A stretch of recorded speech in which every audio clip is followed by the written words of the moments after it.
Mal Fletcher, somebody else who knows what he's on about, I hasten to add, is on the show, social commentator. What do you make of this? That the fact that the company, Mal, have put up guidelines on how to make this safe, so thus implying it's not safe, the advert's been banned. Yeah, good morning, John.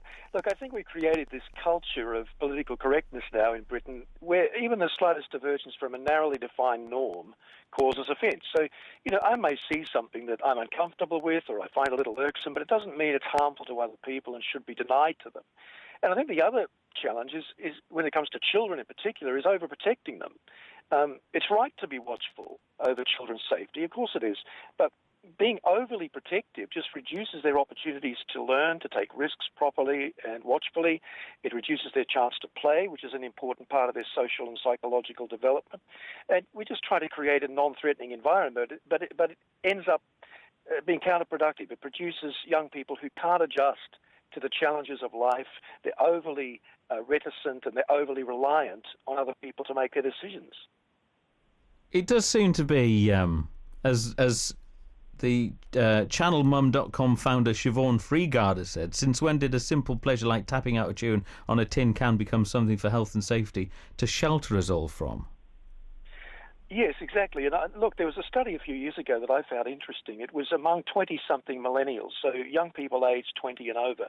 And it found that at the time they were saying, I find it difficult to go on holidays and manage my time on holidays because someone has always done it for me. So in the home, my parents did it. At work, my boss does it. I haven't learned the skills of self-reliance. And of course, self-reliance, John, always carries an element of risk. And denying children and young people a certain degree of risk robs them of the opportunity to develop fully as human beings. And make mistakes. And make mistakes, as we all do, and learn from them, and be able to teach the next generation about those mistakes. Isn't it, again, and the line has been made, there are lots of other dangers facing children, bullying, poverty, and this ad isn't one of them.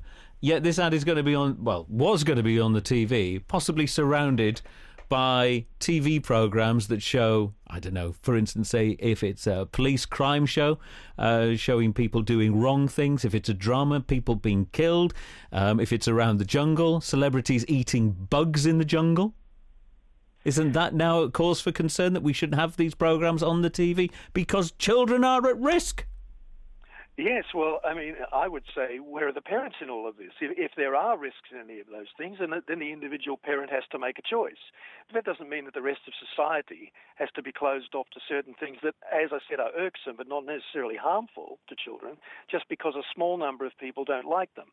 And look, as you say, you're right, there are bigger issues for children today, like bullying, like trolling online, and sexting on phones. These are things that we need to be spending our time, focus and money on, not these other things that I would consider to be relatively small in importance. Mal, good to talk to you. Thank you for that. That's Mal Fletcher.